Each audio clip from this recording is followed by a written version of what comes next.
This past weekend, a fire destroyed a home in Wiener, but thanks to one four-legged animal, the family made it out alive. Japhanie Gray joins us now with this uniquely heroic story. Japhanie. Craig Allison, a very unique story. Now, this particular four-legged animal happens to be a white dwarf goat. That goat now wears an S on his chest, and it's not because his name is Speedy.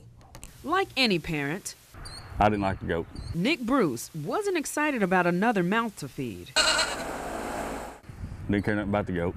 Speedy was an unexpected birthday present for his daughter, Abigail. I like that little goat. And the timing of the newest addition to the Bruce family couldn't have come at a better time. The goat was waking me up. Late Saturday night, just days after Abby got Speedy. It was like bouncing on me and screaming. Speedy the Goat turned into Speedy the superhero. I heard the windows busting, and then I seen fire outside. Abby come running in the bedroom and said that it was smoky and she couldn't hardly breathe. I thought it was hailing. That hail was the crackling from the flames. You could see the fire coming around the outside of the windows. Bruce eventually got his family out safe, but had it not been for Speedy, it could have been a different story. I'm just glad that we got it before the fire happened, or we wouldn't be here. It gets heavy on you, it pulls your heartstrings. But I mean, it could have been worse. And while he didn't care for Speedy at first, he feels differently about his daughter's gift now. Oh, we're good now. He ain't going nowhere.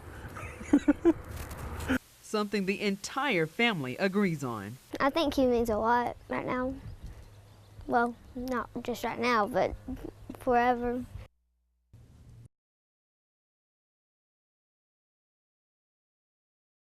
Sadie Toller says that she was born in the cotton patch, always working outside. And as a strong little lady, she has always done and fixed things on her own. But this particular day, she was grateful she had a little help.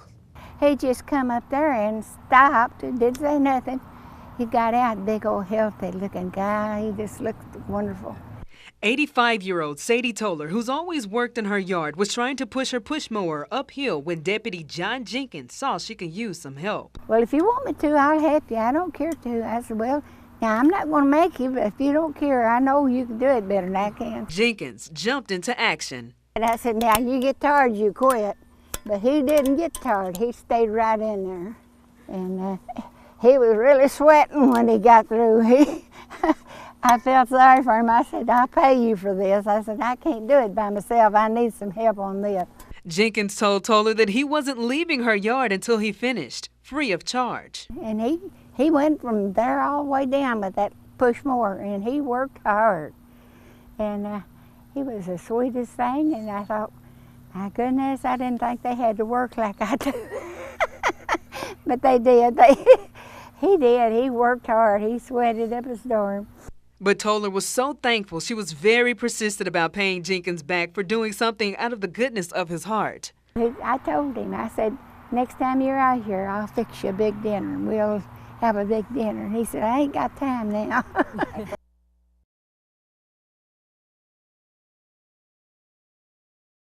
How much do you like farming? How much? I can't get full with it. 94-year-old Quinn Brown has loved farming since he was a boy, and according to his son, he's going to go to his grave farming. He's taught it for generations. If I'm not doing it right, he used to jump down my throat and said, that ain't the way we're doing it. His grandson, Zach, has heard it all. If it's wet, boy, I wish it'd dry up for you boys. If it's dry like this, oh, I hope the rain don't come. I hope y'all get done before it rains. It's just about all the time it's something to do with farming. Even still, 94 years later, while battling Alzheimer's. All right, you ready? And while he can't physically farm anymore, This boy here, he takes care of it. you can't keep him out of the field. All I have to do is just tell him what I want to do something. He does it. Last year, he tried driving the combine again, the first time since the 80s. He didn't get out of bed the whole next day and was throwing up, and so we decided to just let him ride from now on. And that's okay with the Browns. I'm very fortunate to be able to listen to him throughout the years and pick up on what he's learned and show him this new technology, how things have come along. With a big heart and a wise soul, Zach says there's no one like his grandfather. If you can't get it done, you could hire someone to get it done. We'll get it done. Yeah. Keeping the farming tradition alive for as long as he lives. I'm going to kiss her before she goes home. Okay.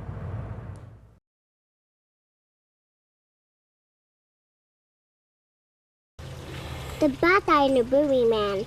The bad guy's a boogeyman for taking it, isn't he? Right. Yeah. 4.5-year-old Sierra Knuckles wasn't too happy about the thief who stole the bee box she and her great-uncle John Ivy made together. I even went all the way to Bay looking for it and still haven't located it, so. That bee box vanished from their yard Saturday. She knows it's gone, too, because she keeps bringing it up. And on the yard, it didn't hit it. He sneaked up and took it out of the yard, and we didn't hear it. Yeah. No, I heard it. You heard it? Oh, okay. With Ivy having heart failure, it's a part of the hobbies they cherish together. Probably won't be around much longer, and I want her to have things to remember me by. Raising puppies and birds, painting gourds, and building beehives are just a few. Me and her and Nana, that we did things together when she gets older, because I know I'm not going to get to see her grow up. But this particular bee box was special. That was the one that she would be able to keep forever because it's made of good wood, and the paint and stuff that was on it would stay on there forever, so she'd be able to have it to even pass on to her kids if she wanted to. It's their main hive set Ivy says he will take back with no questions asked. We're not going to have these chances very often, especially with me being in and out of the hospital all the time and her being in school all the time now. We don't have a lot of time to do things. What are you doing? So, yeah, we want it back, don't we, buddy?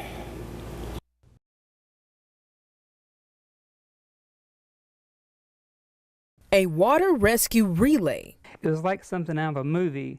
Not for people, but medicine. It was really happening, and I just couldn't believe it. Tim Holderball suffers from a form of brain cancer which put him in the hospital for a month before he was released 2 weeks ago. He had an infection, and he's required to be on IV antibiotics at home. But getting his medication from Jonesboro to Pocahontas came to a halt Wednesday. While she was on the phone, I got a alert on my phone that 63 was then closed and they weren't going to be able to come that way anymore. Called them to let them know, hey, how are you going to get us this medicine? That is when the team effort began, one phone call at a time. We need this medicine. He has a chemo treatment tomorrow and we need this medicine today. After completing a water rescue that saved 5 lives, Arkansas Game and Fish and the Pocahontas Fire Department were on it. We coordinated with Walnut Ridge to meet at the county line and get the medication, and then we brought it back to Randolph County. Everything went down like clockwork. A 2-hour-long mission of 7 guys and 3 boats to get the medicine to the Holderball family. If we went days without his medication, or he could have ended back up in the hospital. Now the hospital is no longer an option. This is vancomycin, and I take this twice a day. Volunteer firefighter Joey McDowell, who played a major role in coordinating the operation, says he would do it again. It's something that it's hard to explain. You just have that sense of happiness and joy and doing the right thing. And because of their rescue efforts, the Holderball family has no worries. We're just so grateful. We feel like they're, angels, that we're so blessed. I'm a firm believer in everything happens for a reason. And God's got it in His hands, so.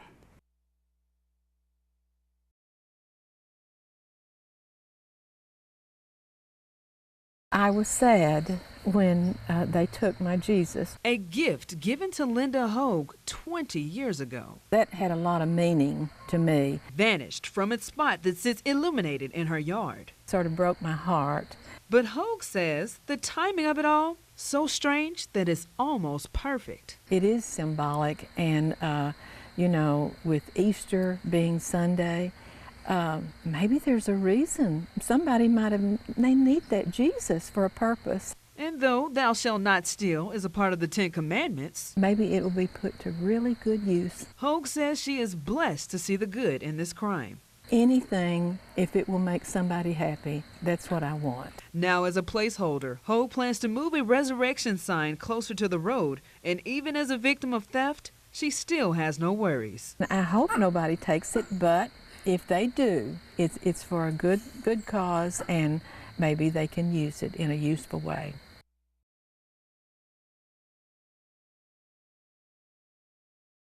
It's an honor for us to have even met him and been, in contact with him. He is a fighter.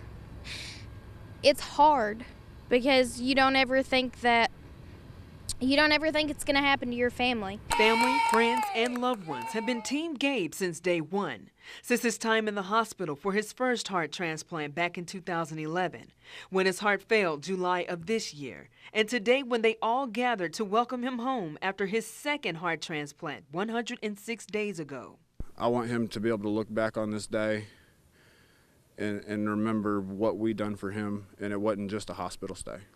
President of Walnut Ridge Underground, C.J. Sims, rumbling around the ridge, and others in the community escorted Gabe from Hoxie to Bono, where he was giving gifts and greetings for many. His mother, Melanie Leon Fortson, was just overwhelmed with joy knowing everything her son has been through. He's my hero. He's a lot of people's hero. He's the strongest person I know and the bravest. She says words can't express how grateful she is for the donor family and to everyone for being so supportive. It's just amazing. It's amazing how people that don't know each other can come together and support someone else that needs it. As for Gabe, he says coming home to the amount of love from the community makes him very appreciative of life. Yeah, I think I'll try and live a couple more years. A few. Let's go for 10 at least.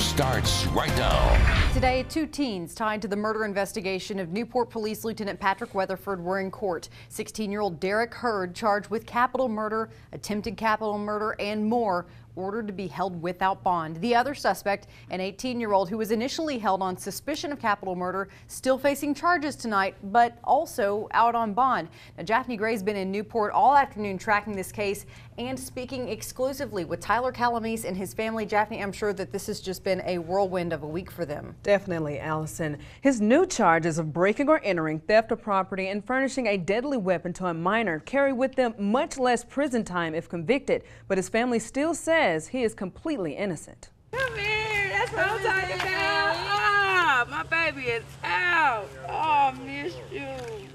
A happy welcome home for a teen who just weeks ago was being held on suspicion of murdering a police officer.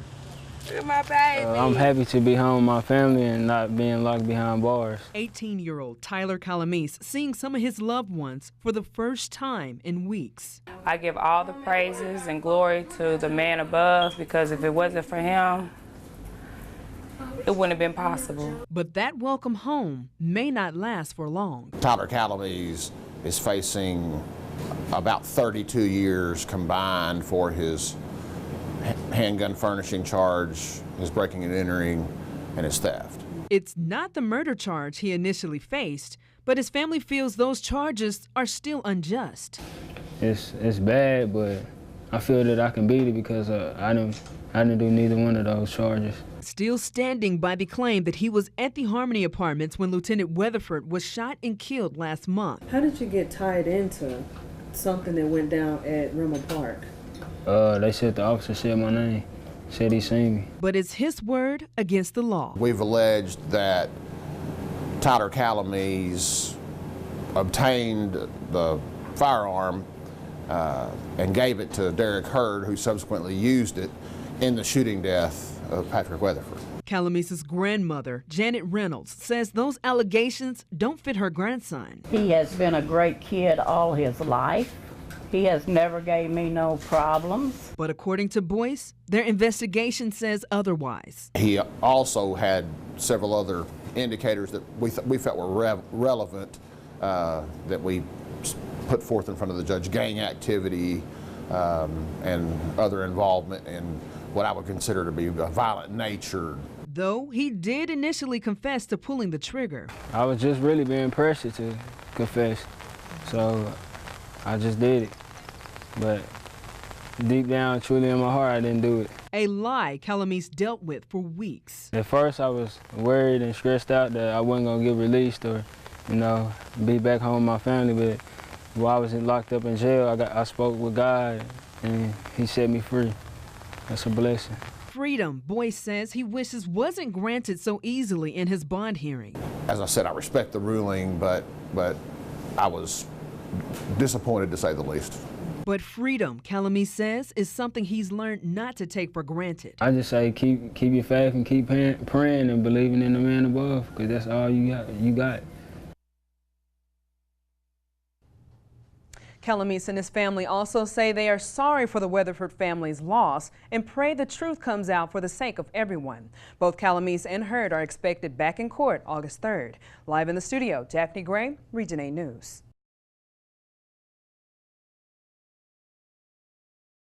The same tag, wrong person. Something the victim says could have been avoided. He grabbed me, put me in handcuffs, and told me, mother, we got you now. What started as a peaceful day for Gary Perry. He took me out and he slammed me on his trunk of his car. Ended badly. That hurt. Disabled with 2 back surgeries, Perry found himself forcibly being thrown into the back of a state trooper's vehicle. I said, what did I do? A question he asked repeatedly. He kept saying, you know what the you did. Having no clue that his license plate was stolen, Perry was still in shock. Where is this truck at? I said, it's right there. He said, where'd you get these license plates? I said, I got them from the revenue office. A victim turned suspect. Put this son of a in the car, let's go. At the station, police played surveillance video of who they thought damaged one of their units with a black pickup truck. Right off the bat, you could tell that's not my truck. Not one bit. From a 2005 Dodge to a 2016 Dodge. But that who wasn't Perry. That's all I wanted was an apology from him. Not one of them could apologize to me. Something that bothers his 10-year-old daughter as well. It crushed my daughter in her eyes badly. And for her to see me be like that, it hurt her a lot. And still, Perry says he lacks a simple sorry that could have gone a long way for the wrong guy. I have little faith in the troopers now. I won't trust any of them. Perry did say that if he was the right guy, he would understand the actions taken against him. But because he wasn't, he will continue to speak out until an apology is made. Live in the Alert Center, Daphne Gray, Region 8 News.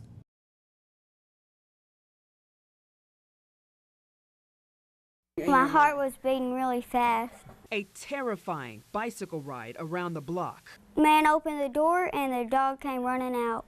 9-year-old Matthew Johnson. I went into the grass, jumped off my bike. Faced his biggest fear. I kept on running. Then it bit me. By it, he means the neighbor's pit bull. He had the bad scratches here and one here that just wouldn't quit bleeding. Literally running for his life. I just felt like I had to get away. Matthew dodged and continued to run until the dog's owner jumped into action. Without the owner being there, I don't even like to think what could have happened. Matthew's grandfather, Jerry Vaughn, immediately took Matthew to the ER after the dog bit him. Matthew was real lucky. The next one may not be. Now, Vaughn wants all parents to always be alert. You know, we're just lucky that he had the strength and the athletic power to stay away from that dog, you know. Because he says it could have been worse for anyone. Know your area is all I can tell you, is know your neighborhood and know where your kids are at all times. If it just wants to play, play with it. But if it wants to like bite you, run.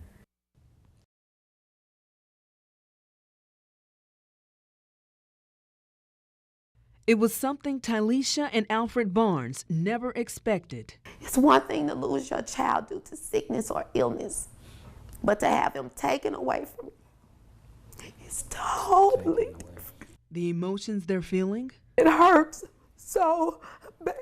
Their son, Monte Barnes, gunned down early Sunday morning, a young man who many say was good all around. Very, very fun, loving. He was a jokester, always smiling, always smiling. The day before, normal for the Barnes family. Monte helped his mother tend to her foster children. He and the girls, they took some pictures in the phone where they were just joking around. They stayed in his room. They loved going in Monterio's room. But he was here with me all day that day. He then went to the mall in search of an outfit for an event that night at the basement. Before he left, he stopped by home one last time. Talking about his clothes, we were standing there in the hallway, and I was talking about how skinny he had gotten, and but that he looked nice. He looked nice. A final farewell. Every time he left this door, I would say to him, Monte, be careful. Be careful. He looked back at me, gave me that $1 million smile, and said, Ma, you already know. The last time she'd hear his voice. Oh my God, this is hard. This is hard.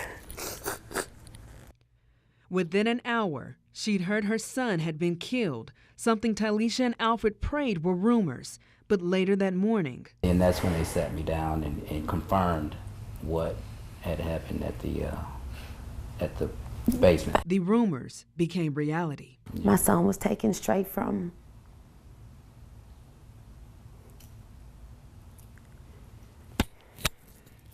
the basement to the morgue and then to Little Rock. So I have yet to see my son. Days later, they found their son had been shot twice, once in the leg and once in the chest.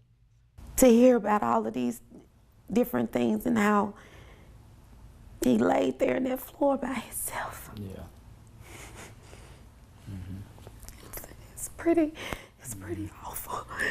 It's pretty awful, and it's hard for a mother to imagine her child being there by himself. A situation she wouldn't wish on her worst enemy. It's just no mother should have to bury their child, especially not and get news like that on Mother's Day. And though they're hurting, she knows they are not the only ones. The mothers of the suspects, they've lost their child as well. Only thing is they can go visit theirs. We can't go visit ours and be able to see his face and touch his, hug him. We can't do that. Though the Barnes have received love and support from the community, she says it's still heart-wrenching to think about. And it makes you feel so empty to where you want to know, what could I have done differently to prevent this from happening? Could I just told him not to go? Despite her questions, she knows it was God's will to take her son Sunday morning. No matter had he gone or not, something else would have happened to take him away from me, but it should not have been from a gun and behind the hands of another young man. That should never have happened. And she knows it will continue to happen until today's youth puts the guns down. I don't think that nothing anybody can do right now can make me feel better other than to stop this foolishness. And though she's hurting, to get through the pain, she tells herself what she often told Monte. Continue to smile. Continue to smile and be the good young man that you are. Just keep your dignity. You're a humanitarian. Hold your head up and keep your shoulders back. Love God. And love God first and foremost. And trust in God. He'll never forsake you or direct you in the wrong path. Never.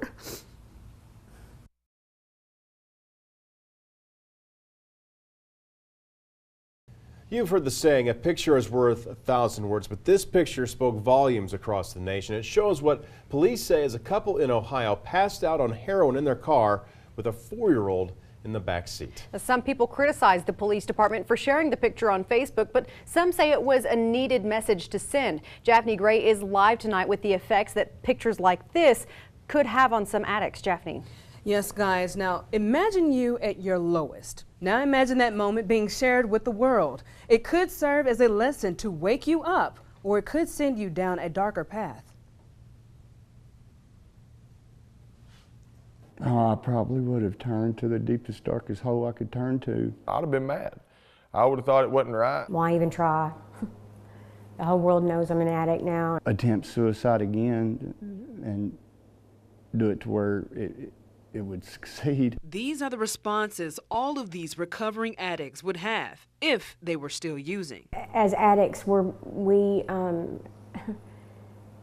have engulfed ourselves with so much shame ourselves. We don't need any outside people adding to it. Joshua Dixon and Amber Lewis have been down the dark path of addiction. Addiction comes in all forms, man, and it's not prejudice, it's not racist. It attacks anybody and everyone. It's bad how good people turn to that because of problems they're dealing with, and it's a downward spiral. After years of addiction, Josh and Amber became homeless, lost custody of their kids, and tried to kill themselves. But now they've been clean for months, and they say it didn't take a picture to do it. It took an act of God. I mean, really, I was going to be dead or in prison, one or the other. Now, Josh and Amber are two of many who have been addicts, so I wanted to see their reaction to this picture. An officer came through and saw a 4-year-old in the back seat, and parents were passed out, and he decided to take a picture. An image that both Josh and Amber feel was very inappropriate to share. No, you can't shame someone and expect them to not feel embarrassed or humiliated, you know, and to want to seek help. It only makes it worse. And many would agree, but others may see a different picture. What they're seeing is the final results of a series of decisions, bad decisions and bad behavior. The Ohio Police Department stood by this photo because it sheds light on a larger problem. Obviously, it's a disturbing picture, but it is reality. Drugs and alcohol, man, they run rampant. Or is it a shaming tactic used to get people to turn their lives around? There ain't no telling how many people's gotten saved because of that picture also right now, and how many people's changed their life. You know, maybe they didn't get saved, but maybe they stopped doing drugs and alcohol, and they're not going to, you know, drive and kill somebody tonight because that picture got put on the internet. In the end, both Josh and Amber agree this photo, shared publicly, likely changed lives. But what about the innocent little 4-year-old sitting in the back seat? It's going to have some damage. I mean, there's no telling where it's going to go from, especially if any of the kids find out, you know, when this kid's old enough to be in school. It's a way to pick on him or a way to, you know, make fun of him. It ain't right, man. The effects of public shaming vary from person to person, but to Josh and Amber, Christ is the cure to addiction, not viral exposure. Can't say more than enough how thankful I am for the church I go to. Next to Amber, they saved my life, man. And if I can just touch one person, you know, that maybe was where I was at, then I've done a lifetime's work, you know.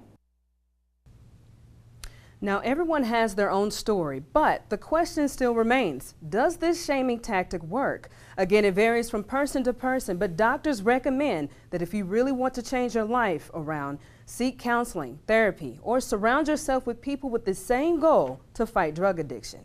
Japhanie Gray, Region 8 News.